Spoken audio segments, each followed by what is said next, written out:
Hello বন্ধুরা, দেখো আজকে আমি একটু বাঁধাকপি তরকারি রান্না করব। বাঁধাকপিটা কেটে নিয়েছি, নিয়ে জলের মধ্যে দিয়ে ভালো করে ভাপিয়ে নেব। এখানে নিয়ে নিয়েছি আলু কেটে, মটরশুঁটি, দুটো কাঁচা লঙ্কা, টমেটো, একটু আদা। এবার আমি কড়াইতে পরিমাণ মতো তেল দিলাম,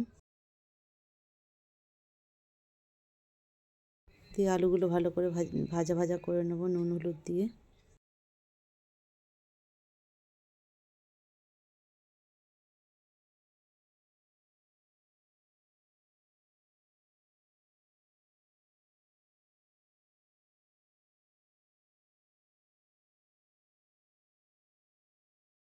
আলুগুলো ভেজে তুলে রেখেছি। এবার কড়াইতে তেল দিয়ে তাতে গোটা গরম মশলা ফোড়ন দিলাম, দেবো একটু জিরে ফোড়ন, আর দেবো একটা শুকনো লঙ্কা ফোড়ন, দিয়ে ভালো করে ভাজা ভাজা করে নেব।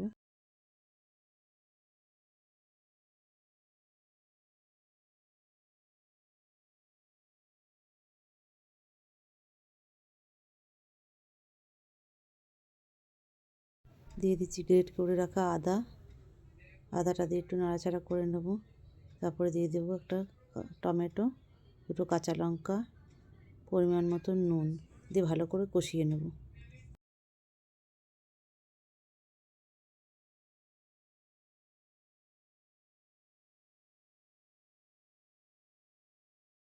টমেটোটা ভালো করে কষিয়ে নিয়েছি। এবার দিয়ে দিচ্ছি হাফ চামচ মতন জিরের গুঁড়ো, পরিমাণ মতন হলুদ, নুন তো আমি আগেই দিয়েছিলাম, দিয়ে ভালো করে কষিয়ে নেব।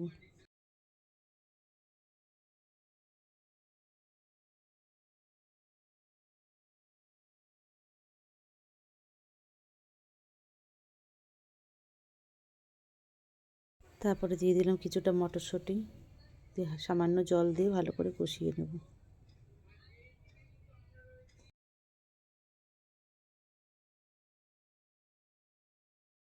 কষানো হয়ে গেছে। এবার দিয়ে দিচ্ছি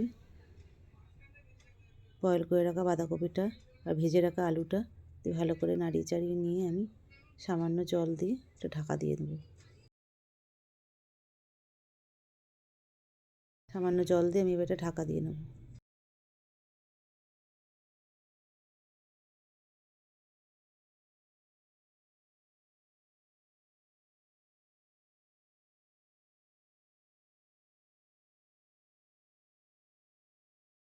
দেখো 5 মিনিট হয়ে যাওয়ার পরে আমি ঢাকনাটা খুলে পরিমাণ মতো মিষ্টি দিলাম, যেহেতু নিরামিষ তরকারিতে একটু মিষ্টি না দিলে ভালো লাগে না।